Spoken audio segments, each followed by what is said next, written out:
Bienvenidos a Echados Viendo Tele, podcast sobre cine y televisión. En el siguiente espacio podés relajarte y escuchar comentarios y análisis de tus series y películas favoritas. Echados Viendo Tele, en donde el ocio es nuestra musa. Bienvenidos a un nuevo episodio de Echados Viendo Tele. Te habla Rafael Echado y en este capítulo, en este programa, no voy a hacer exactamente una crítica o recap de una serie y una película, sino que ha estado en boca de todo el mundo, en redes sociales, en las últimas semanas, lo que es el documental Leaving Neverland sobre Michael Jackson y acusaciones en su contra por casos de abuso sexual a menores. Este caso pues realmente ha trascendido a diferentes esferas. Creo que ha sido uno de los documentales más populares de los últimos años. Y es que hay que decirlo, Michael Jackson ha sido una de las estrellas más grandes de la música de todos los tiempos.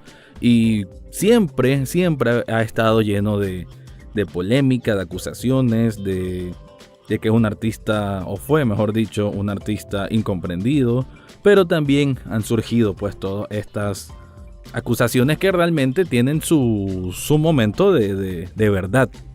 Este documental entonces busca cómo explorar sobre los testimonios de dos personas ya adultas, dos hombres, que claman haber sufrido de estos abusos sexuales y por un tiempo extendido cuando ellos eran niños, uno de 7 años y otro de 9 años. Así que el documental, y hay que decirlo, desde un primer planteamiento no tiene aquel análisis riguroso o científico, porque no en ningún momento procura buscar evidencias sobre decir de que estos testimonios que se están hablando, pues que tienen completa veracidad. Es simplemente una proyección o una voz, por así decir, de estas víctimas de abuso sexual o estas personas que alegan ser víctimas de abuso sexual, ponerle una cámara y que ellos puedan confesar de una manera totalmente suelta, totalmente íntima, y que puedan pues decir todo lo que en teoría les ocurrió. Quiero decir esto porque ese es uno de los primeros señalamientos que hay sobre la veracidad o qué tanto hay que creerle pues a lo que se dice en este documental, y es de que como no tiene aquella cuestión de investigación periodística o investigación judicial como tal, sino que todo es simplemente desde el punto de vista de estas personas que indican haber sufrido, esta experiencia terrible, porque la narración que hay en este documental de HBO y que está dividido en dos partes de 2 horas, son 2 capítulos de 2 horas, lo cual se hace un poco extenso, quizás pudieran haber cortado un poco, no tanto, pero sí, a veces se siente un poquito largo. Lo que plantea es simplemente la vida pues de que eran niños, cómo era aquel primer contacto con Michael Jackson, cómo lo conocieron, cómo fue evolucionando esa relación entre niño y estrella, sobre todo niños que admiraban mucho pues a este hombre, sobre todo Wade Robson, que es un niño, en ese tiempo era un niño de Australia y que desde pequeñito, desde los 5 años, siempre le gustó la música de Michael Jackson, lo imitaba, hacía pases de baile muy parecidos y se volvió una pequeña estrella en su localidad ahí en Brisbane. Por el otro lado, James Safechuck, digamos que no era tan así mega aficionado a Michael, pero tuvo la oportunidad de participar en un anuncio de Pepsi y ahí fue que conoció a Michael Jackson. Michael Jackson de ahí conoció a la familia y comenzó esta relación que en cierto término, a como lo plantean los gringos, existe esa palabra grooming. Grooming se refiere cuando un pedófilo agarra a un niño, se hace muy amigo de él, se hace cercano y lo que está buscando es como establecer esa confianza lo suficiente para que después pueda cometer actos deplorables sexuales con estas criaturas. Sobre los detalles que ellos comentan, pues no quiero irme tan profundo sobre eso, pero sí, en el documental hay descripción gráfica de qué es lo que hacían, pues de que Michael estaba en la misma cama con ellos, se desnudaban, había actos de masturbación, ya sea mutua, ya sea intercambio, y obviamente todo es totalmente ilegal, totalmente deplorable, totalmente tachable, pues. Eso es lo que ellos alegan que les pasó. Y la manera en que lo van narrando, creo que van construyendo de una manera demasiado perfeccionista desde mi punto de vista, en el sentido de que al comienzo del documental ellos van hablando de toda esta admiración, incluso, y lo dejan bastante claro, casi que ambos, tanto James como Wade, como que sentían un enamoramiento por Michael, que muchas veces incluso emplean la palabra de que se sentía como una relación de noviazgo o de un matrimonio. Entonces eso le da otro aspecto un poco más bizarro al asunto, pues, o mejor dicho, te da una dimensión distinta, ¿no? Como estas personas que sufren abusos sexuales, que cuando son pequeños, ellos sienten como una dependencia con esa otra persona, con el agresor, con el depredador sexual, y que más bien hasta sienten culpa si no cumplen esos deseos del depredador. Y eso es comprensible porque desgraciadamente hay gente que hace este tipo de actos deplorables y así es como manipulan las mentes de los niños, sobre todo los niños que obviamente confían cuando están con un adulto y este adulto les da todo este amor, aunque sea un amor enfermizo, obviamente es un amor enfermizo, pero bueno, lo plantean así. Y yo sí quiero ser muy claro. Estas son posiciones de gente que alega eso, pero al mismo tiempo gente que lo defendió a Michael Jackson con sus propios juicios cuando le tocó el momento, en 93, en el 2005. Ellos mismos subieron al estrado a decir: yo fui niño, yo estuve en gira con Michael Jackson, viajamos a tales lugares, nos quedamos en tales lugares, compartimos cama y nunca me tocó. Eso decían ambos en su momento. ¿Cuál es la justificación que hay en el documental? Pues de que eso lo hacían porque se sentían presionados, de que sentían de que Michael Jackson le había ayudado mucho a su familia, a sus carreras, y que por eso como que le sentían ese favor y como que ocultaban, pues. Y yo entiendo hasta también eso, que puede ser que sí haya sido así, porque a veces existe ese como síndrome de Estocolmo, ¿no? De que la persona que te hace daño y como que le terminas tomando ese cariño y hasta lo querés defender. Bajo ese sentido es comprensible desde el punto de vista psicológico. Lo que para mí un poco bota el argumento es, como les decía antes, la construcción de la narrativa presentada en el documental, de cómo ellos cuentan las cosas, y no tanto ellos, sino sus mamás. Por un lado, la mamá de Wade como que siempre le gustó mucho la fama que tenía el niño, con esto de que imitaba a Michael Jackson también, iban a presentaciones, ya después cuando tuvieron la oportunidad de viajar a Estados Unidos y conocer Neverland, que por eso el nombre del documental, Living Neverland, o sea, dejando Neverland, que es gran propiedad inmensa, llena de super casas, de mansiones, de un resort de todo tipo. Pues la verdad ya habrán visto imágenes, es increíble, opulencia por todos lados.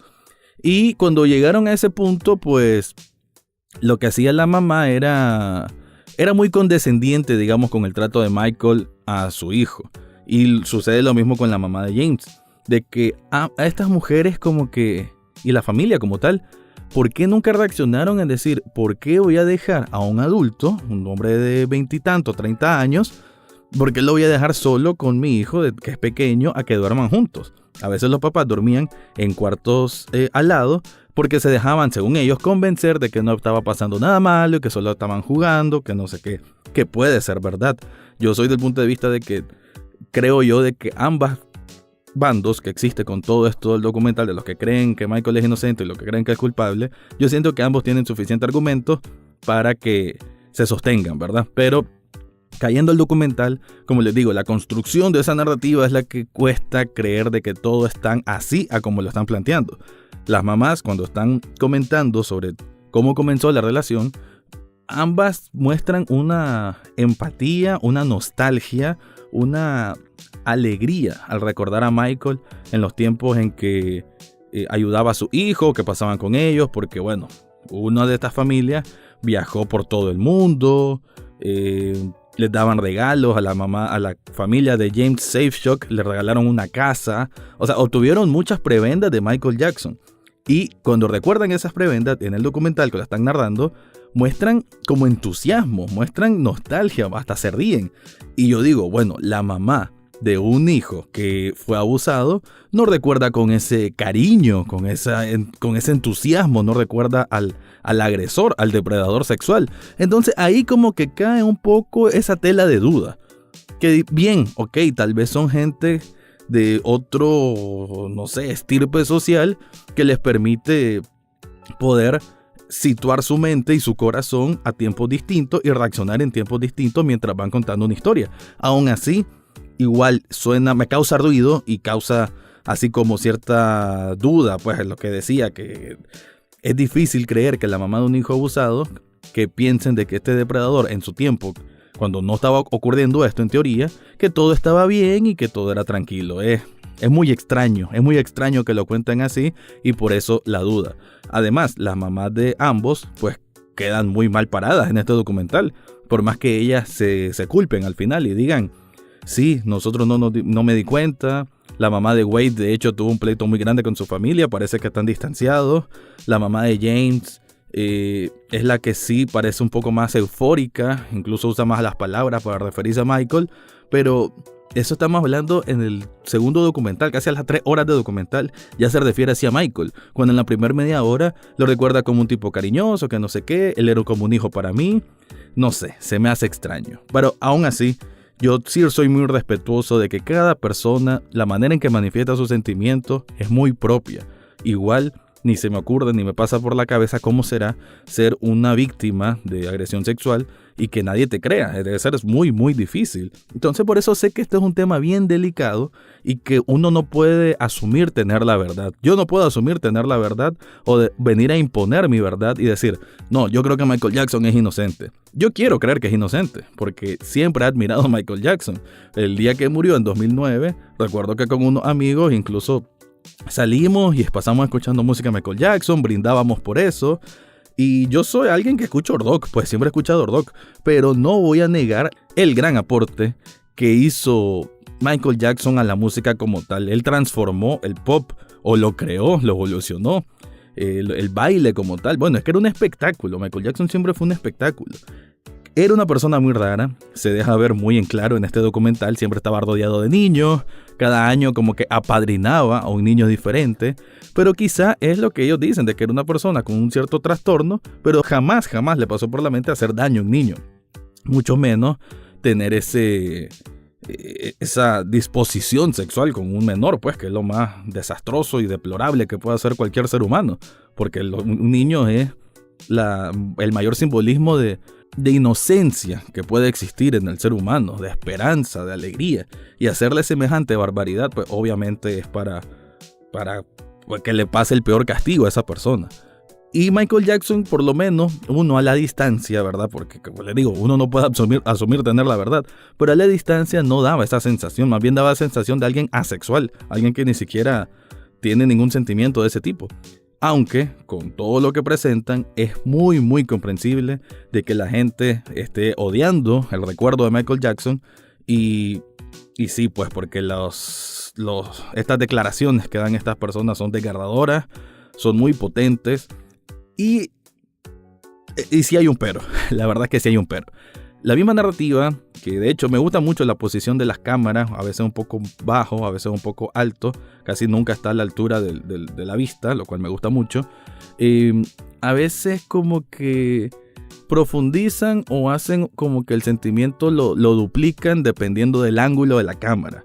Incluso una escena muy simbólica que es James sacando una colección de anillos que le regalaba a Michael Jackson, en un momento le tiemblan las manos. Hay una toma en plano detalle de la mano sujetando el anillo y temblando, y hace referencia a él, hasta me tiemblan las manos. Y esto fue algo que lo van a ver en diferentes medios mencionándolo. Hay una escena muy potente en que la mano le temblaba. Me pareció un poquito orquestado, y eso es el principal problema que tengo con el documental. A veces lo siento muy orquestado, muy bajo un guión, y eso pues le quita cualquier veracidad. No digo, e insisto, no digo de que no crean que lo que ellos están diciendo tenga realidad, que sea basado en realidad, pero a veces sí se siente como que las piezas están colocadas muy meticulosamente para que dé esa sensación. Además, la banda sonora, la música, conduce también a eso, momentos nostálgicos, momentos quizás de mayor enojo o furia. Incluso a veces se pone romántico, lo cual es un sentido muy raro, muy bizarro, como lo dije antes, porque estamos hablando de niños con un mayor. Pero es que lo mismo ellos a veces le dan a entender que sentían como un cierto enamoramiento con Michael. Y eso, el documental son 4 horas de esa narrativa, de los de las personas involucradas, pero muy a nivel familia. Están las mamás, el hermano, hermana de uno de ellos, las esposas de ellos, que de hecho las esposas salen muy poco, salen hasta quizás la última hora del documental, tuvieron que haber salido antes. Pero en definitiva, lo que debió haber salido son más personas que dieran como un toque más, que englobara pues estas declaraciones que están dando, estas acusaciones fuertes que están haciendo sobre un hombre que ya murió hace 10 años y cuyos casos pues en teoría siempre salió libre de todo. Michael Jackson tuvo 2 casos, 2 niños distintos en que lo acusaron de abuso y él salió limpio de todo.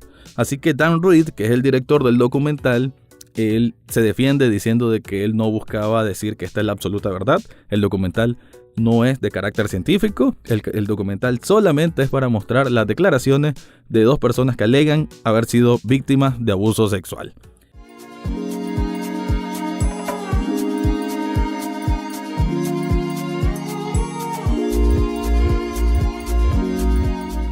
Bien, para concluir quiero decirte que Living Neverland es un documental que creo que cualquier fanático de Michael Jackson o de la música o en sí, cualquier persona que guste de la justicia social, es recomendable verlo. Es pesado, porque les digo, las descripciones gráficas son fuertes. Hay momentos en que James dice de que en tal cuarto de Neverland pasó esto, en tal cuarto pasó lo otro, que incluso, y hay quienes critican y les doy la razón, a veces como que también exageran el morbo, ¿no? El tratar de ser tan enfáticos en esas descripciones gráficas, y quizás muchos vean el documental por saber qué dicen, qué más hizo Michael, como que ese sentido morbo que no es nada sano. Entonces el documental no creo que sea una explotación amarillista del tema, tampoco es así, pero sí que tiene un formato que te inclina a creerles a lo inmediato, porque obviamente, y esto es algo que yo planteo en cualquier situación, en casos de abuso, en casos de abuso sexual, uno siempre debe creer primero a la víctima. Siempre tiene que escucharla primero y creerle a lo inmediato. Ya después vendrán las investigaciones, los pormenores, para darle la veracidad completa. Pero sí, esto es como esa primer parte, la declaración de tal.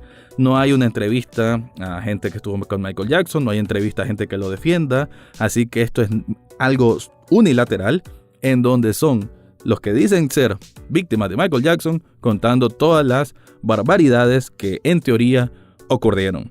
Living Neverland, un documental de HBO que no sé si recomendarle o no. Como les dije, creo que es importante de ver para quienes gustan de la música de Michael Jackson, quienes siempre estuvieron interesados en este tema, o para los que gustan de la justicia social. Creo que como documental cumple, pues porque es atractivo a lo como son los documentales, a cómo tienen que estar construidos. Lo único problema es que a veces se hace un poco largo, no tiene suficientes protagonistas. Creo que la música estaba bien, las tomas aéreas, así como de dron, creo que son apropiadas para no cansar tanto al espectador. Y nada, ustedes saquen sus propias conclusiones sobre quién era en realidad Michael Jackson. Agradezco tu atención y será hasta la próxima semana. Y eso fue todo por hoy en Echados Viendo Tele. Pueden seguirnos en redes sociales como en Facebook, Twitter e Instagram. Suscríbanse a través de cualquier plataforma donde escuchen podcast, entre ellas Spotify, Google Podcast, Apple Podcast, eBooks, Spreaker y muchas más. Asimismo, pueden escuchar los episodios cada jueves en www.ruidaje.com. Gracias por su atención y será hasta la próxima semana.